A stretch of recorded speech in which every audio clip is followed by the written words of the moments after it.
வணக்கம் நண்பர்களே. நம்ம தோட்டத்தில் வெண்டைக்காய் பத்தியில் விதை போடாமையே நிறைய கத்தரி நாற்றுகள் வளர்ந்துருச்சு. அந்த கத்தரி நாற்றுகள் எல்லாமே இப்போ பூ பூக்கிற பருவத்துக்கு வந்துருச்சு. சரி, இதுக்கு மேலே இதை அப்படியே விடக்கூடாது, வேற ஒரு பாத்தியில் நடவு பண்ணணும் அப்படிங்கிறதுனால புதுசாக ஒரு பாத்தி அமைச்சு இந்த கத்தரி நாற்றுகளை பிடுங்கி அதில் நட போகிறோம். அந்த பதிவை இன்றைக்கி நம்ம பார்க்கலாம்.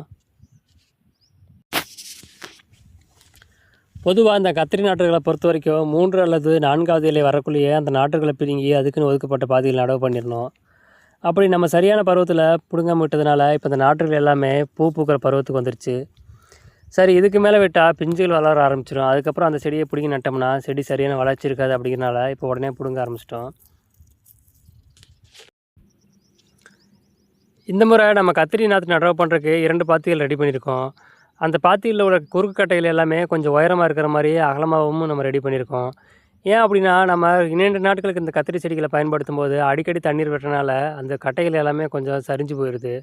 அதுக்காகவே கொஞ்சம் உயரமாக இருக்க மாதிரி இந்த முறை ரெடி பண்ணியிருக்கோம். முதல் கத்திரி நாற்றை என் பையன் தான் நடவு பண்ணான். அவனுக்கு விவசாயத்தின் மீது அதிக ஈடுபாடு இருக்குது.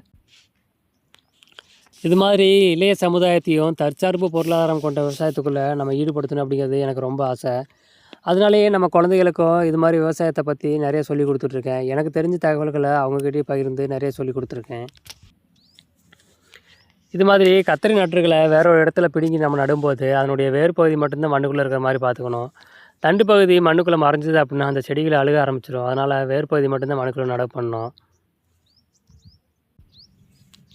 நம்ம இந்த முறை நடவு பண்ணுற கத்திரி நாற்றுகள் எல்லாமே கொஞ்சம் பெரிய செடிகளாக இருக்கிறனால ஒவ்வொரு செடிகள் சரியான வளர்ச்சி இல்லாமல் காஞ்சி போகிறக்க வாய்ப்புகள் இருக்குது. அதனால் நம்ம என்ன பண்ணுறோன்னா, ஒரு பெரிய நாற்றும் கூட அது கூடயே ஒரு சின்ன நாற்றும் சேர்த்து ஒன்றை நடவு பண்ணுறோம். 2 நாற்றுகளை நடவு பண்ணுறோம். அதில் பெரிய செடிகள் காஞ்சி போனாலும் சின்ன நாற்றுகள் தளித்து வந்துடும் அப்படிங்கிற நம்பிக்கையில் தான் 2 செடிகளை சேர்த்து நம்ம நடவு பண்ணிகிட்டு இருக்கோம்.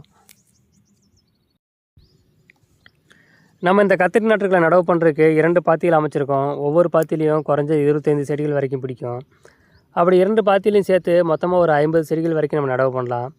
அந்த 50 செடிகள் மொத்தமே காய் காய்க்க ஆரம்பிச்சதுன்னா ஒரு நாளைக்கு கிட்டத்தட்ட 1/2 கிலோலேருந்து 1 கிலோ அளவுக்கு வரைக்கும் காய்கள் காய்க்கும்.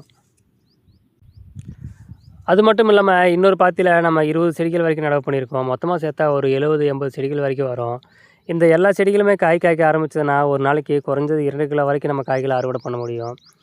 அவ்வளோ காய்களையும் வீட்டு தேவைக்காக பயன்படுத்த முடியாது. அப்படிங்கிறனால நம்ம பக்கத்தில் இருக்க உறவினர்களுக்கு மற்றும் சொந்தங்களுக்கு எல்லாத்தையும் கொடுத்துருவோம். அப்படி அவங்களுக்கு கொடுத்தது போக மிச்சம் இருக்க காய்களை இனிமேல் கடைகளுக்கு கொண்டு போய் தான் விற்பனை செய்யலாம் அப்படின்னு நான் நினச்சிட்ருக்கேன்.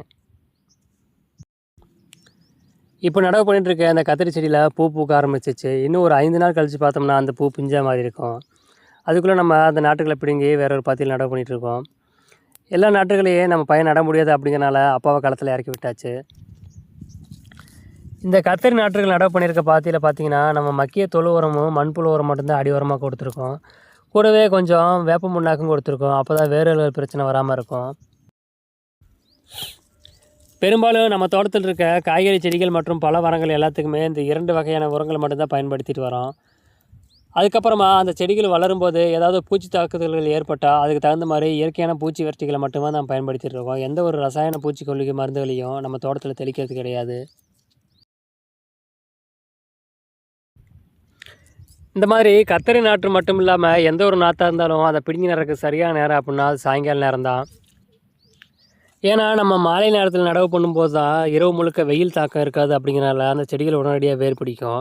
இதுவே நம்ம பகல் நேரங்களில் நடவு பண்ணும்போது வெயில் தாக்கம் அதிகமாக இருந்துச்சுன்னா அந்த செடிகள் உடனடியாக வாடி போயிடும். கொஞ்சம் வேர் பிடிச்சு தளித்து வர்றதுக்கு கொஞ்சம் லேட் ஆகும். எங்கள் ஊரில் இந்த 2 நாளாக புயல் மழை பெஞ்சிட்ருக்கு. அதனாலேயே கத்திரி நாற்றுகள் வேர் பகுதிகள் நல்லா ஊறியிருக்கு. நாற்றுகள் பிடி நடுறதுக்கு இதுதான் சரியான நேரம். அப்படிங்கிறனால நம்ம உடனடியாக பிடுங்க ஆரம்பிச்சிட்டோம்.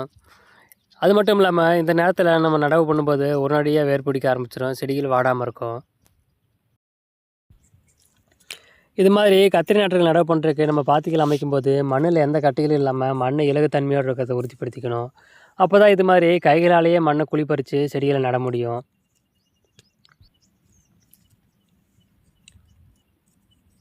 ஒரு வழியாக எல்லா நாட்டுகளையும் நம்ம நடவு பண்ணி முடிச்சாச்சு. மொத்தமாக 2 பாத்திகளையும் சேர்த்து 58 செடிகள் வரைக்கும் நம்ம நடவு பண்ணியிருக்கோம். இந்த நாற்றுகள் எல்லாமே இன்னும் ஒரு 3 நாட்குள்ளே தளித்து வளர ஆரம்பிச்சிடும். குறைஞ்சது ஒரு மாதத்துக்குள்ளேயே நம்ம அறுவடை எடுத்துடலாம். ஏன்னா நாற்றுகள் கொஞ்சம் நல்லா வளர்ச்சி அடைஞ்சு பெரிய நாற்றுகளாக இருக்கிறனால ஈஸியாக வளர்ச்சி அடைஞ்சிரும். அதனாலேயே கொஞ்சம் சீக்கிரமாக நம்ம அறுவடை எடுக்க ஆரம்பிச்சிடலாம். இப்போ நம்ம நடவு பண்ணியிருக்க கத்திரிக்காய் வந்து பார்த்திங்கன்னா நாட்டு கத்திரி. நாட்டு கத்திரிலேயே பச்சை கத்திரின்னு சொல்லுவாங்க. இந்த கத்திரி வந்து பார்த்திங்கன்னா சாம்பார் மற்றும் எண்ணெய் கத்திரிக்காய் போடுறதுக்கு ஏற்றதாக இருக்கும்.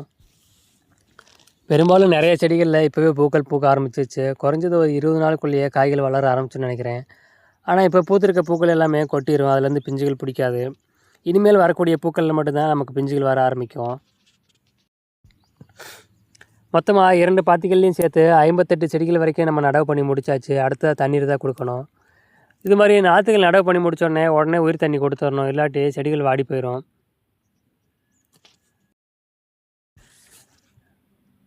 நம்ம வீட்டில் சமையலுக்காக வாங்கிட்டு வந்திருந்த சின்ன வெங்காயத்தில் நிறைய பொடி வெங்காயங்கள் இருந்தனால அதை உளிக்காமல் அப்படியே வச்சுட்டாங்க.